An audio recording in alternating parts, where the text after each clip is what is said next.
Urdu point T V کے معزز ناظرین السلام علیکم۔ انڈیا کے شہر آگرہ میں مغل امپائر کے آرکیٹیکٹ کا شاہکار موجود ہے جسے آج بھی پوری دنیا تاج محل کے نام سے پہچانتی ہے۔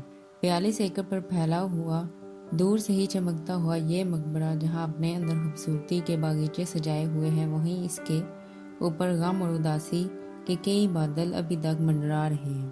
معزز ناظرین، آج کے ویڈیو میں ہم تاج محل کی حیرت انگیز تاریخ کے بارے میں جانیں گے، لہٰذا ویڈیو کو آخر تک دیکھیے گا، اور اگر آپ چینل پر نئے ہیں تو چینل کو سبسکرائب کر لیجیے گا۔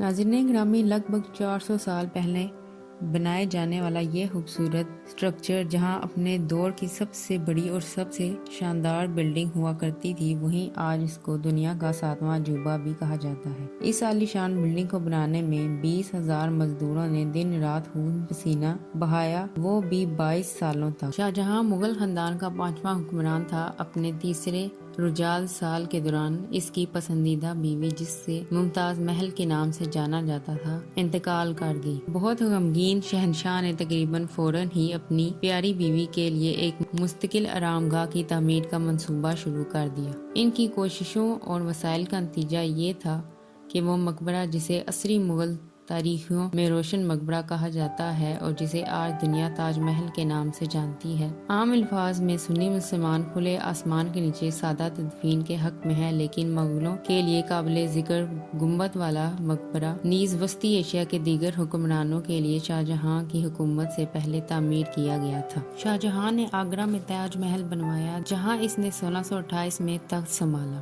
11ویں صدی میں سب سے پہلے مسلمان حملہ آوروں نے فتح کیا یہ شہر شاہجہاں کے دور حکومت میں تجارت کے ایک پھلتے پھولتے علاقے میں تبدیل ہو چکا تھا۔ دریائے یمنا کے کنارے پر واقع پانی تک آسانی سے رسائی کی اجازت دی گئی، اور آگرہ نے جلد ہی ایک ریور فرنٹ گارڈن سٹی کے طور پر شہرت حاصل کی، اس کے باریک بینی سے منصوبہ بندی باغات کی وجہ سے جو 16ویں صدی میں پھولوں کی جھاڑیوں اور پھلوں والے درختوں سے بڑھتے تھے۔ تاج محل کے احاطے میں داخل ہونے کے لیے فورکوٹ کے راستے، جس میں 16ویں صدی میں دکانیں رکھی گئی تھی، اور ایک یادگار دروازے کے ذریعے سے جو کہ بڑی شان و شوکت اور ہم آہنگی کے پہلے تاثر کے لیے بنے ہوئے اور انتہائی آراستہ سرخ ریت کے پتھر سے بنے ہوئے تھے۔ اس گیٹ کے ذریعے پانی کے ایک طویل نالے کے ساتھ منسلک تاج ہے، جو شمالی سرے پر ایک بلند پلیٹ فارم پر شاندار طریقے سے سیٹ کیا گیا ہے۔ مستطیل کمپلیکس شمال جنوب محور پر تقریباً 1860 فٹ اور مشرقی مغربی محور پر تقریباً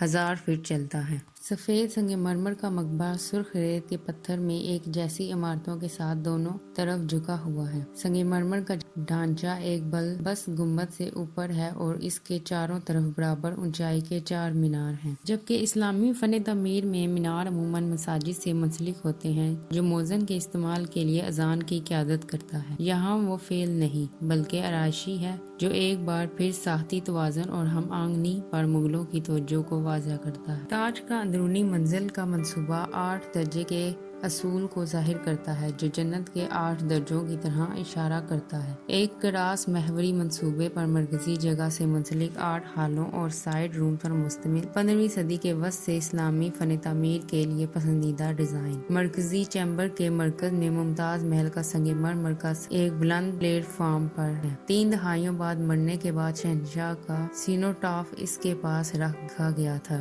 دونوں کو سفید سنگ مرمر کے شاندار پردے کے ایک اکٹون پر بند کیا گیا ہے۔ ان کی بقایات اٹھانے والے تابوت براہ راست سینوٹافس کے نچلے حالی جگہوں پر پڑے ہیں۔ تاج محل کے سامنے پھیلا ہوا ایک یادگار 4 باغ۔ عام طور پر 4 باغ کو 4 اہم حصوں میں تقسیم کیا جاتا تھا، جس کے مرکزی محور کے ساتھ ایک عمارت ہوتی ہے۔ تاج محل کا جب مرکزی گیٹ کھولا جاتا ہے تو یہ ایک طویل عمارت محسوس ہوتی ہے، لیکن جوں جوں اس کے قریب جاتے جائیں تو اس کا سائز قدرے چھوٹا ہوتا جاتا ہے۔ یہ اس دور کے اسلامی تعمیراتی فنون کے مطابق ڈیزائن کیا گیا ہے۔ 1631 میں جب ممتاز محل کا انتقال 38 سال کی عمر میں ہوا تو بتایا جاتا ہے کہ شہنشاہ نے دربار کی تقریبات میں شرکت سے انکار کر دیا، اپنے 2 بیٹوں کی شادیاں ملتوی کر دی۔ اس دوران اپنی بیوی کے عارضی آرام گاہ کا اکثر دورہ کیا۔ تاج کی عمارت کو مکمل کرنے کے لیے گئے اس طرح کی کہانیوں کی وجہ سے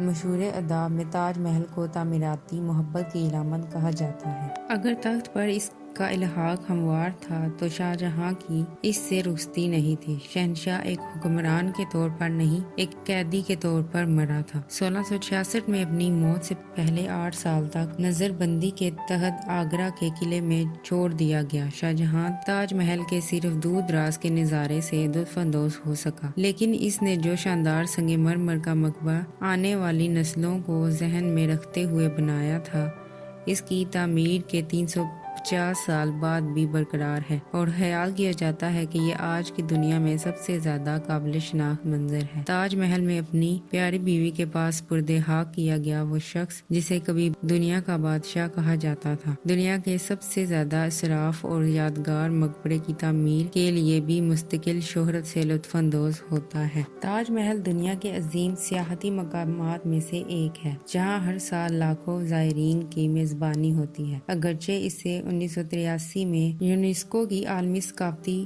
ورثہ سائٹ کے طور پر نامزد کیا گیا تھا، اور فی الحال اس کی نگرانی اور آرکیالوجیکل سروے آف انڈیا کے ذریعے کی جاتی ہے، لیکن اس کے زائرین کی بھاری آمد و رفت ان بہت سے عوامل میں سے ایک ہے جو اس جگہ کی سلامتی کو خطرے میں ڈالتا ہے۔ تاج محل کے لیے سب سے بڑے خطرے والا عوامل میں سے ایک فضائی آلودگی ہے، جو بیرونی حصے کو رنگین کر دیتی ہے، اور بعض ماہرین کا خیال ہے تیزابی بارشوں کی وجہ سے سنگ مرمر کو خراب ہونے کا خدشہ ہے۔ فضائی آلودگی بہت سے عوامل کی وجہ سے ہوتی ہے، جن میں صنعت گاڑیوں کے اخراج اور گھریلو فضلہ کو جلانا شامل ہے۔ حکومت ہند نے تاج ٹیمپلر زون کے نام سے ایک علاقہ نامزد کیا، جس کا نام اس کی ٹراپزوئڈل شکل کے لیے رکھا گیا ہے۔ آگرہ کا یہ حصہ جو تاج محل کے ساتھ ساتھ آگرہ قلعہ اور فتح پور کی تاریخی مغل بستی کو گھیرے ہوئے ہے، آئل ریفائننگ اور کوئلہ جلانے والی صنعتوں کو حکم دیا کہ وہ اپنے اخراج کو ریگولیٹ کریں یا اس زون کے اندر قدرتی گیس پر سوئچ کریں، اور زیادہ تر